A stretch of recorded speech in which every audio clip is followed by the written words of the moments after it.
Welcome to SS etiquette ఛానల్కి అందరికీ నమస్కారం.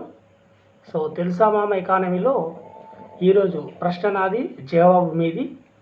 మీ డాక్టర్ రాముల్ సార్. కింది వాటిలో జాతీయ ఆదాయం లెక్కలోకి పరిగణించని అంశాలు ఏవి? బదిలీ చెల్లింపులు ఒకటి, రెండవది గృహిణి సేవలు, 3 సెకండ్ హ్యాండ్ వస్తువుల అమ్మకం, 4 పైవన్నీ.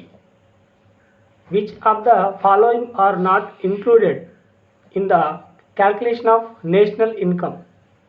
1 is the transfer payments, 2 is the domestic services, 3 is the sale of second hand goods, 4 is the all of the above. Thank you. Subscribe చేయండి, షేర్ చేయండి, లైక్ చేయండి.